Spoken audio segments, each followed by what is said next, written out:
The notification appeared on my phone at exactly 6:47 a.m.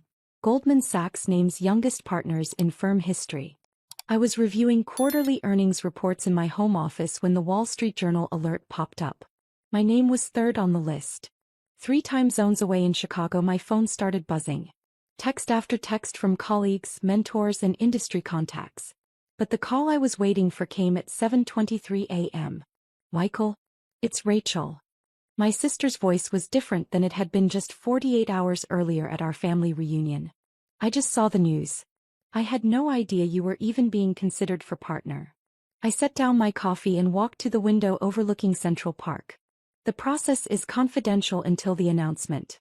I couldn't discuss it with anyone. But partner? At Goldman? You're only 32. 33 next month, I corrected gently. And yes, it's been a long road. The irony wasn't lost on me. Just 2 days earlier, Rachel had cornered me at Uncle Tom's backyard barbecue in suburban Illinois, explaining to our assembled relatives why my career in finance was essentially a dead end. Michael thinks he's going to make it big on Wall Street, she'd announced to the picnic table full of cousins, aunts, and uncles. But he doesn't understand how these firms really work. It's all about connections, family money, Ivy League networks. You can't just work hard and expect to rise to the top. I'd been filling my plate with grilled vegetables when she launched into her analysis. Rachel worked in corporate communications for a mid-sized manufacturing company in Milwaukee. She'd spent 2 years at Northwestern's business school and considered herself well-versed in professional hierarchies. The partners at these investment banks come from old money families, she continued, warming to her theme. Their fathers are CEOs, their grandfathers founded companies. Michael graduated from state school. He doesn't have those advantages. Our cousin Jennifer had nodded sympathetically. It must be frustrating to hit that ceiling. I think Michael's doing just fine, Aunt Patricia had interjected diplomatically. Oh, he's doing fine, Rachel agreed. I'm sure he makes decent money. But partner? At Goldman Sachs? That's a different league entirely. Those positions are reserved for people with serious connections. I'd continued loading potato salad onto my plate, listening to Rachel's detailed explanation of why my career trajectory was fundamentally limited by my background. She meant well, I knew. Rachel had always been protective even when we were kids. She worried about me setting unrealistic expectations. The financial industry is incredibly hierarchical, she'd explained to the table. There are invisible barriers that most people don't see until they hit them. Michael's talented, but talent alone isn't enough at that level. Uncle Tom had changed the subject to the Cubs' chances this season, and the conversation had moved on. But Rachel's words had echoed the doubts I'd wrestled with throughout my career. She wasn't wrong about the industry's reputation for favoring certain backgrounds. I'd grown up in Rockford, Illinois, the son of a high school teacher and a postal worker. My parents had worked 2 jobs each to help pay for my education at University of Illinois. I'd graduated with a finance degree and $47,000 in student loans, then moved to Chicago for an entry-level position at a regional investment firm. The transition to Goldman Sachs had come 3 years later, when a mentor recommended me for an associate position in their derivatives trading division. I'd spent the next 8 years systematically building expertise in complex financial instruments, developing client relationships, and leading increasingly large transactions. But Rachel's assessment at the reunion reflected a common perception about Wall Street firms. The industry did have a reputation for promoting people based on connections rather than performance. Her skepticism was shared by many of our extended family members, who viewed my career with a mixture of pride and concern. Are you still there? Rachel's voice brought me back to the present moment. Yes, sorry. Just processing everything. It's been a whirlwind morning. Michael, I owe you an apology. What I said at the reunion was completely out of line. I had no idea what you'd accomplished, and I made assumptions about your career that were clearly wrong. I appreciated her directness. You were looking out for me. I understand that. No, I was being condescending and presumptuous. I know you well enough to know you don't talk about work unless someone asks directly. I should have asked about your actual responsibilities instead of making pronouncements about the industry. That was true. I'd always been private about the specifics of my career. When family members asked about work, I usually gave general responses about doing well or staying busy. The confidential nature of many transactions made detailed discussions impossible, but more than that, I'd never wanted to seem like I was bragging about deals or compensation. The partnership process at Goldman is incredibly rigorous, I explained. It typically takes 10 to 15 years of demonstrated performance across multiple business cycles. The selection considers revenue generation, client development, risk management, and leadership capabilities. How long have you been working toward this? Actively? About 5 years. The firm identified me as a potential partner candidate after I led the restructuring of the Midwest municipal bond portfolio during the 2019 market volatility. But the evaluation process considers your entire body of work. Rachel was quiet for a moment.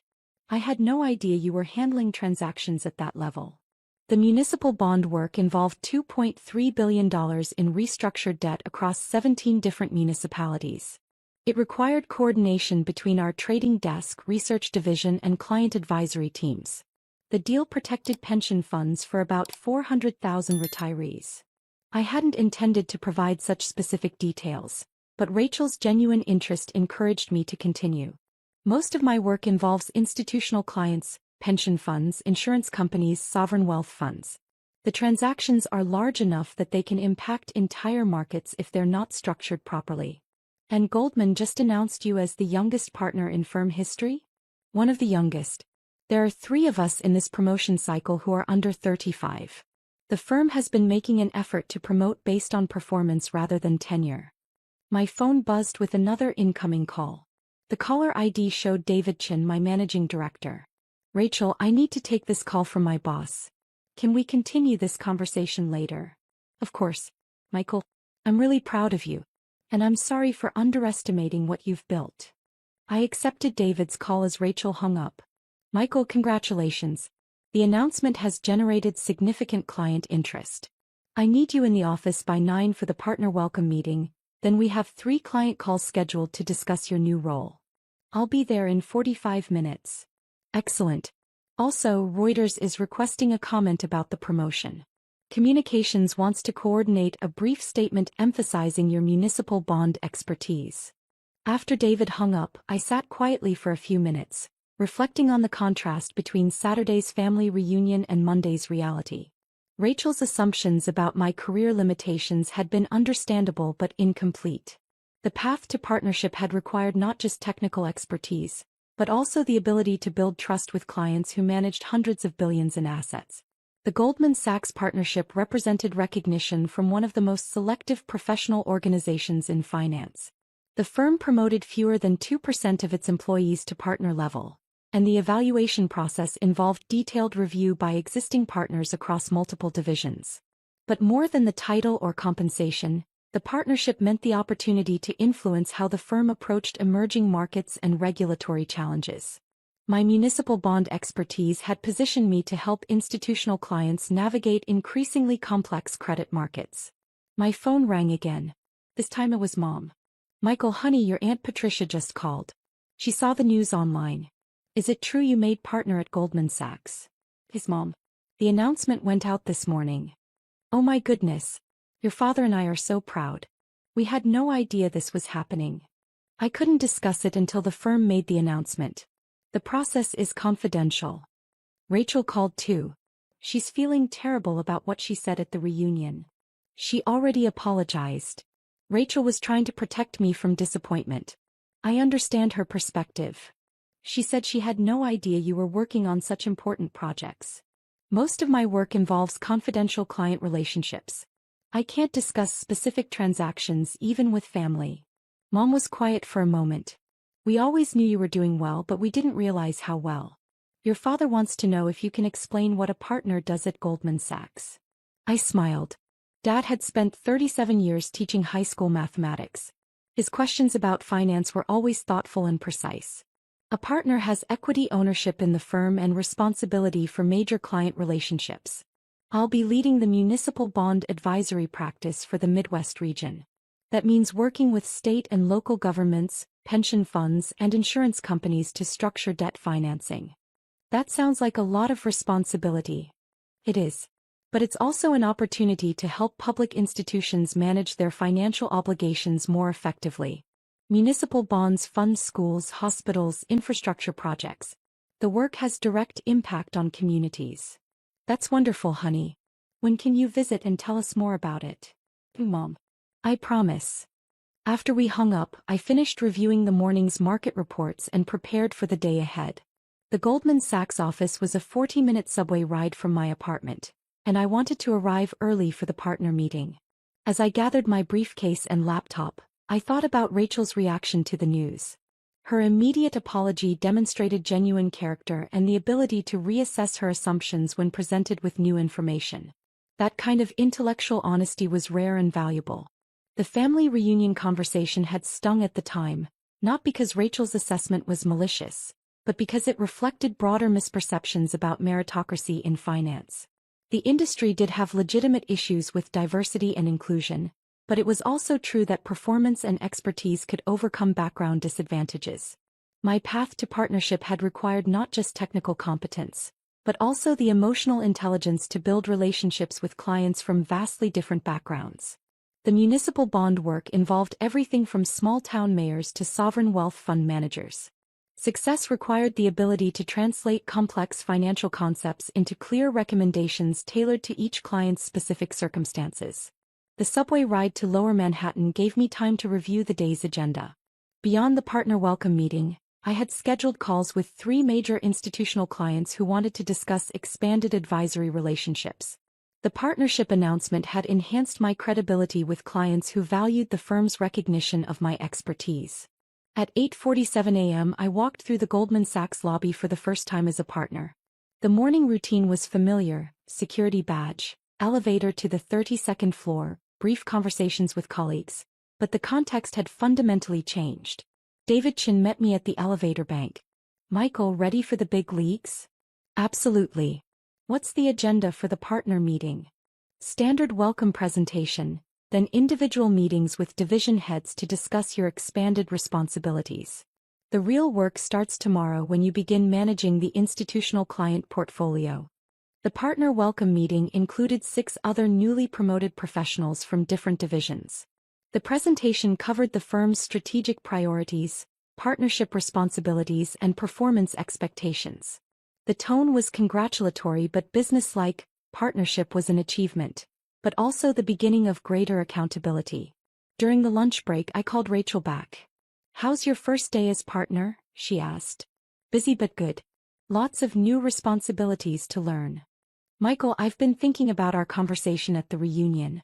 I realize I've been making assumptions about your career for years without actually asking about your work." "What do you mean?" "I assumed you were stuck in some middle management role because you never talked about specific projects or achievements. I interpreted your modesty as evidence that you weren't advancing." That was perceptive. I had deliberately downplayed my career progression, partly from professional discretion but also from concern about seeming pretentious to family members with different career backgrounds.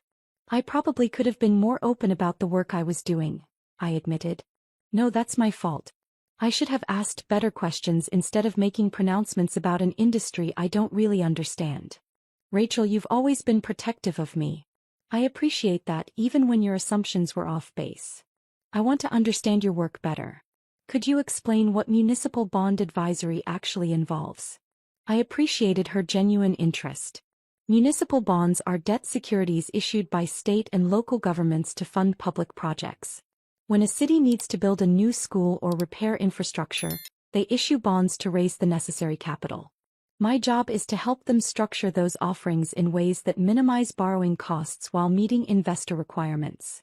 "So you're helping governments save money on debt financing?" "Exactly. Poor structuring can cost a municipality millions of dollars in unnecessary interest payments over the life of the bond. Good advisory work protects taxpayer resources while ensuring that essential projects get funded." That's actually really meaningful work. It is. The municipal bond market provides about $400 billion annually in funding for schools, hospitals, roads, water systems. The advisory work has direct impact on communities across the country. Rachel was quiet for a moment. "I had no idea your work involved such important public policy implications. Most people think of investment banking as purely profit-focused, but there's a significant public interest component to municipal finance." The goal is to help government entities access capital markets efficiently. Michael, I owe you more than just an apology. I owe you respect for what you've accomplished. I clearly didn't understand the significance of your work or the achievement that partnership represents. Thank you. But I also want you to know that your skepticism wasn't entirely wrong. The finance industry does have problems with elitism and exclusion. I've been fortunate to work for managers who valued performance over background, but that's not universal. Still, I shouldn't have assumed your career was limited by your background. That was condescending and unfair. Rachel, we've always been honest with each other. I value your perspective even when it challenges me. Saturday's conversation made me think about how I communicate about my work with family. What do you mean? I've been so focused on avoiding bragging that I haven't shared meaningful details about what I actually do. That leaves room for people to make assumptions based on incomplete information. So you'll be more open about your work going forward? Within professional constraints, yes. I want our family to understand what partnership means and how the work contributes to broader economic outcomes. After we hung up, I spent the afternoon in meetings with existing clients who wanted to discuss expanded advisory relationships. The partnership designation had enhanced my credibility with institutional investors who valued Goldman's recognition of my expertise. The final call of the day was with Margaret Sullivan, Chief Investment Officer for the Illinois Teachers' Retirement System. TRS managed $55 billion in assets for 400,000 current and retired educators. Michael, congratulations on the partnership. I saw the announcement in the Journal this morning. Thank you, Margaret. I'm excited about the expanded opportunities to serve institutional clients like TRS. Your work on the Chicago School District restructuring was exceptional. You helped us preserve pension obligations while reducing the system's borrowing costs by $200 million over 20 years. That project required close coordination between TRS, the school district, and the city's financial team. I'm glad we were able to structure a solution that protected educator benefits while improving the district's fiscal position. We'd like to discuss expanding our relationship with Goldman through your municipal advisory practice. TRS is considering several infrastructure investments that would benefit from your expertise. The conversation continued for 45 minutes, covering potential advisory work worth $500 million in bond transactions over the next 2 years. Margaret's confidence in my capabilities reflected years of demonstrated performance on complex restructuring projects. As I prepared to leave the office, I reflected on the contrast between Saturday's family reunion and Monday's professional validation. Rachel's assumptions about my career limitations had been understandable but incomplete. The path to partnership had required not just technical expertise, but also the ability to build trust with sophisticated institutional clients. More importantly, the day had highlighted the value of honest communication with family members about professional accomplishments. Rachel's immediate apology and genuine interest in understanding my work demonstrated the kind of intellectual humility that strengthened our relationship. That evening, I called Dad to explain the partnership role in more detail. Michael, your mother told me about the promotion. I'm proud of you, but I have to admit I don't fully understand what a partner does at an investment bank. A partner has ownership equity in the firm and responsibility for major client relationships. I'll be leading advisory work for government entities and institutional investors in the municipal bond market. Can you give me a specific example? Sure. Last year, I helped the state of Indiana restructure $800 million in education debt. The existing bonds had high interest rates that were draining resources from classroom funding. We structured new bonds at lower rates, saving the state $150 million over 15 years. So you helped free up money for schools? Exactly. That $150 million in savings went directly back into teacher salaries, classroom resources, and infrastructure improvements. The financial engineering had direct educational impact. Dad was quiet for a moment. That's remarkable, son. I had no idea your work involved such important public policy outcomes. Most people think of Wall Street as purely profit-focused, but municipal finance has significant public interest components. The goal is to help government entities access capital markets efficiently so they can fund essential services. Your work is actually protecting taxpayer resources? That's right. Poor financial structuring can waste millions of dollars in unnecessary interest payments. Good advisory work ensures that public funds are used efficiently. Michael, I wish you had explained this sooner. I'm not just proud of your success. I'm proud of the work you're doing for communities across the country. The conversation with Dad reinforced my commitment to better communication about my career with family members. Their support had been crucial throughout my education and early career development. They deserved to understand how their investment in my potential had created opportunities to contribute to important public policy outcomes. The next morning, I arrived at the office early to begin managing my expanded client portfolio. The partnership responsibilities were significant, but they also represented the culmination of 15 years of systematic skill development in financial markets. Rachel called during my lunch break. Michael, I've been reading about municipal bonds online. I had no idea this market was so important to public infrastructure funding. It's a $4 trillion market that most people never think about, but it funds everything from schools to hospitals to water treatment plants. And your partnership means you'll be leading advisory work for major institutional clients? That's right. Pension funds, insurance companies, sovereign wealth funds, organizations that manage hundreds of billions in assets and need sophisticated advice about municipal credit markets. I'm really impressed, Michael. And I'm sorry it took a Wall Street Journal announcement for me to understand what you've accomplished. Rachel, your reaction has been gracious and thoughtful. I appreciate your willingness to reassess your assumptions and ask better questions about my work. I learned something important about making judgments without complete information. It won't happen again. The conversation with Rachel reflected the broader impact of the partnership announcement on family relationships. Her genuine interest in understanding my work had created opportunities for more meaningful discussions about career development and professional goals. But more than that, her intellectual honesty about reassessing her assumptions demonstrated the kind of character that strengthened our sibling relationship. The ability to acknowledge mistakes and adjust perspectives based on new information was a valuable trait that extended far beyond career discussions.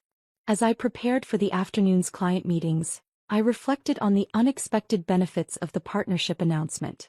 The professional recognition had certainly enhanced my credibility with institutional clients, but it had also created opportunities for deeper communication with family members who had supported my education and career development from the beginning. The work ahead would be challenging, managing major client relationships while navigating increasingly complex regulatory environments. But the foundation of technical expertise, client trust, and family support provided a strong platform for the responsibilities that partnership entailed. Most importantly, the experience had reinforced my commitment to using financial expertise in service of broader public policy outcomes. The municipal bond market provided essential funding for community infrastructure, and advisory work had direct impact on the efficient use of taxpayer resources. That impact, more than the title or compensation, made the partnership meaningful.